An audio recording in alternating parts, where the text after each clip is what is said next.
A revealing new documentary on George Michael highlights both the thrills and perils of massive success.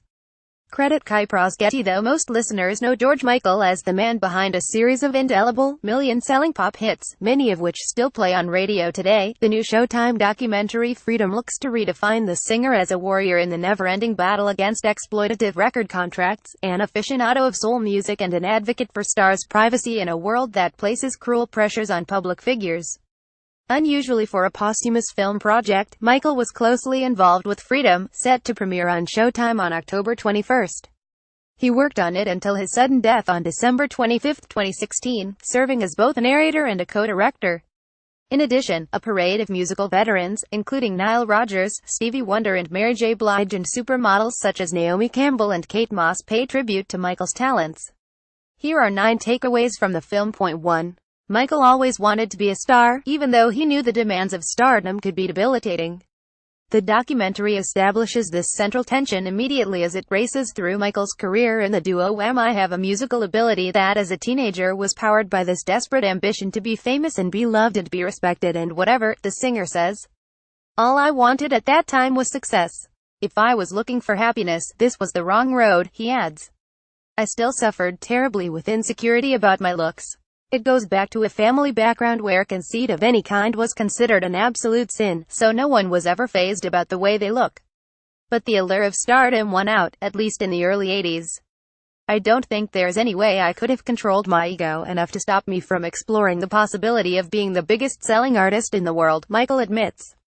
So I went with full gusto into creating a new character, one that would be resonant enough to stand up next to Madonna and Michael Jackson and Prince. Point 2. The quality of Michael's songs was dismissed because they came in cheerful, high-gloss packaging.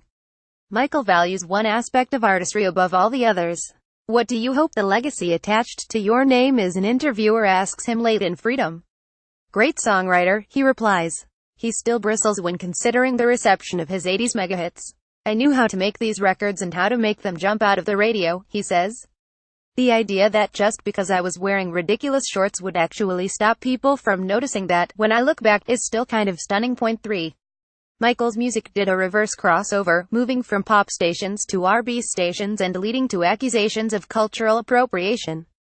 You heard George Michael on urban stations right after Luther Vandross, Blige remembers. His music broke through to everybody. In an incident that presaged modern critiques of the Grammy Awards and Sam Smith's no-show at the BET Awards in 2015, Michael later won 2 American Music Awards in the Soul R&B category, which traditionally went to black singers who were kept out of competition in the pop categories. The black male artist works very hard to get his due, Gladys Knight said in a 1990 interview. If Bobby Brown could compete in the same category George Michael competes in, that would be a whole nother thing. I won these 2 awards that were traditionally received by black artists, and I think there was a perception that it had gone too far, Michael says. I see their point. I saw their point at the time. I just felt it was sad that white and black people recording together was dancing with the enemy. I don't think there's any attempt to steal black heritage in what I'm doing, he adds later. All I think is happening is I'm trying to make good music. Point 4. He got the stardom he craved, and the misery he expected. I can't really explain how overwhelming the hysteria can be if there's only one person to absorb it, Michael says. When I was with Andrew Ridgeley and Wham, it was so easy to keep one foot in my old life, the life that I knew with him before we were famous. It was easy to keep each other grounded, take the piss out of each other, look at each other and talk about the madness around us. When you can't do that, suddenly it's scary. 10 months of that was enough to push me to the edge. I was terribly lonely. The only good part of my day was playing live. When I sang Careless Whisper at the end of the American tour, I remember standing there with a tear in my eye thinking I really don't know if he'll ever do this again. Point 5. Listen Without Prejudice Volume 1 was simultaneously a chance to hit back against his critics and an homage to the Beatles. Michael suggests he titled his Faith follow-up in response to allegations that he was appropriating black culture. I suddenly couldn't get anywhere near black radio, and that was the reason Listen Without Prejudice was called Listen Without Prejudice, Michael says. It was me saying, here's an album that has bits of gospel, bits of R&B, some very white stuff.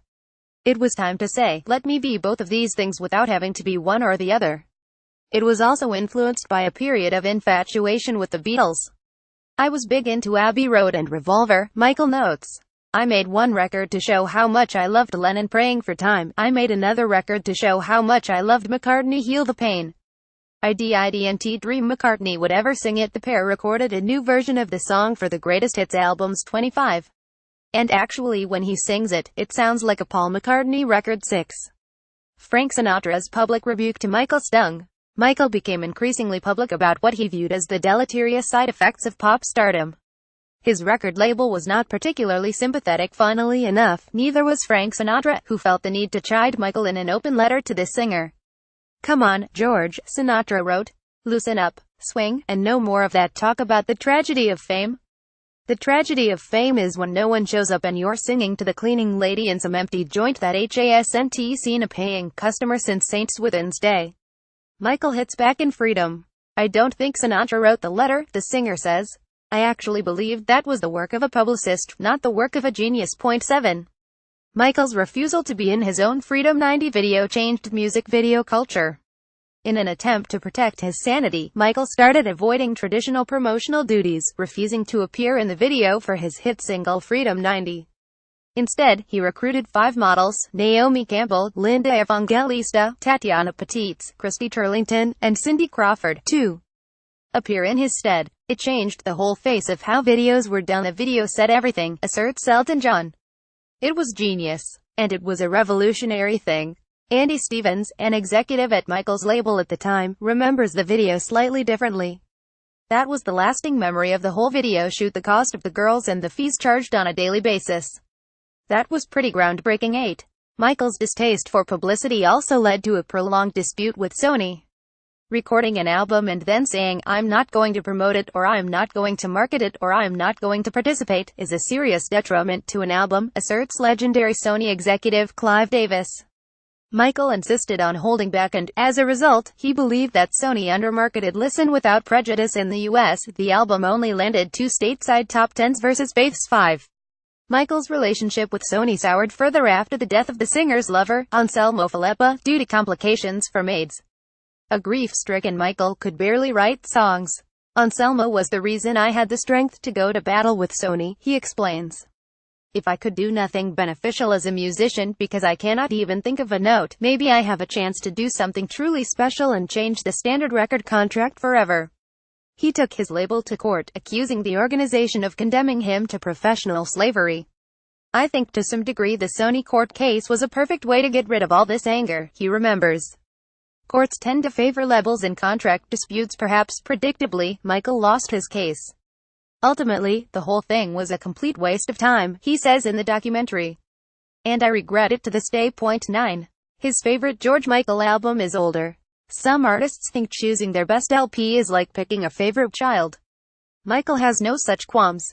"Older is my greatest moment," he asserts, noting that he was finally able to come to terms with the death of Filippa. "He was my savior. It's still very hard for me to explain how finding a companion at that stage in my life changed me," Michael says. He paid homage to Filippa in the single Jesus to a Child, which he describes as the best, most healing piece of music. "It was all systems go from that point on," Michael continues. "For anyone who had a clue about any kind of symbolism, I was coming out. Fast love makes me laugh 'cause it's about cruising and blunting out that pain with fast love. Simple as that. There's not one track on that album which is not about Anselmo or the risk of AIDS. I believe I was destined to feel that particular pain so I could do the ultimate with my music in terms of healing."